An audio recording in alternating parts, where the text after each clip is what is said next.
In 1518, one woman started dancing in the street and couldn't stop. Within a month, 400 people had joined her. Strasbourg, July 1518. A woman known to history as Frau Troffer steps out into the street and she begins to dance. There is no music, she isn't smiling, and she does not stop, not for hours, not as the sun goes down, not the next morning. By the third day, her feet are bruised and bleeding, and she is still going. And then, one by one, her neighbors start to join her. Within a week, more than 30 people had caught it. Within a month, by some accounts, as many as 400, all dancing helplessly through the streets of one town. Now, some later chronicles claim people were dropping dead from strokes and exhaustion, as many as 15 a day, although tellingly the city's own records from the time don't confirm a single death. But either way, hundreds of ordinary people genuinely could not stop dancing, and nobody had the faintest idea why. And the response? Well, the town's physicians ruled out sin and the stars and decided this had to be a natural disease of overheated blood, the kind of thing you simply had to burn off. So their prescribed cure was, and I promise this is real, more dancing.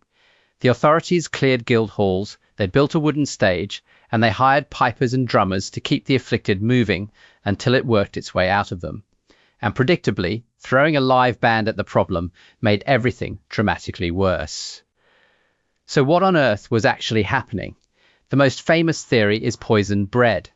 Damp rye can grow a mould called ergot, which is chemically related to LSD, and can trigger violent hallucinations. A whole town accidentally tripping at once. Case closed? Well, not quite, because ergot also chokes off the blood supply to your limbs, causing burning agony and even gangrene.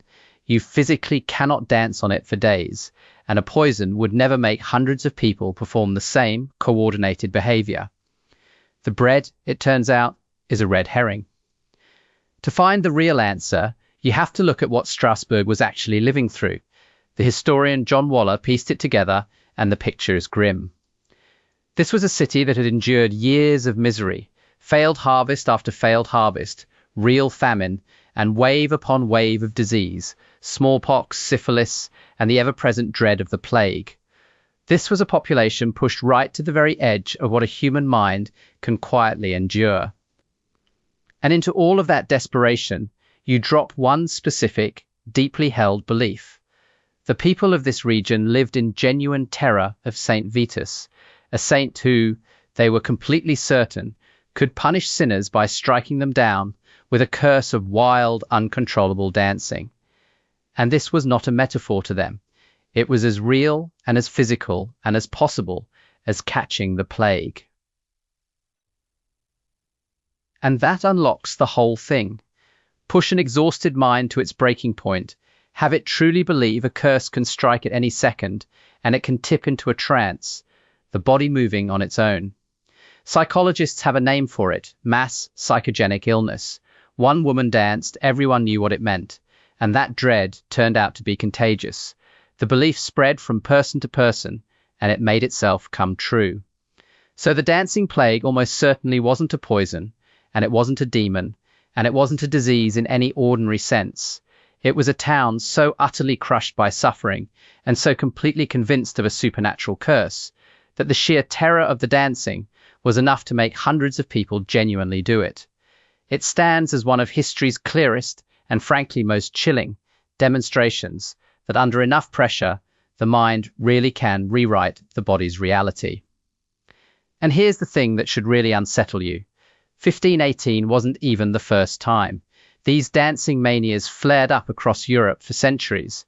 Back in 1374, an even bigger one erupted in the city of Aachen and swept along the River Rhine, through Cologne, Utrecht, and beyond, pulling in what may have been thousands of people. And almost every outbreak landed in the same soil, a region already broken by famine or flood or disease. 1518 wasn't a freak event. It was the last, and the most famous, of a long, strange pattern. And before you file this away as medieval superstition, it still happens. In 1962, in what is now Tanzania, 3 girls at a boarding school started laughing and couldn't stop. It spread. Within weeks, it had swept through the school and out into nearby villages, affecting around 1,000 people and forcing more than a dozen schools to close for months. Doctors ran every test they could think of and found absolutely nothing physically wrong. Same mechanism, a group under enormous pressure and one contagious spark. Oh, and the official remedy that finally seemed to end it in Strasbourg? They loaded the exhausted dancers into wagons and carried them to a shrine dedicated to Saint Vitus, the very saint they were all terrified of in the first place, curing the curse by driving everyone straight to the curse. And, unsettlingly, it more or less worked. Now, if a whole town's mind quietly overruling its own bodies is your sort of thing, the next one is much smaller, and it happens directly to you, on exactly what is going on in your head the moment a spoonful of ice cream gives you brain freeze.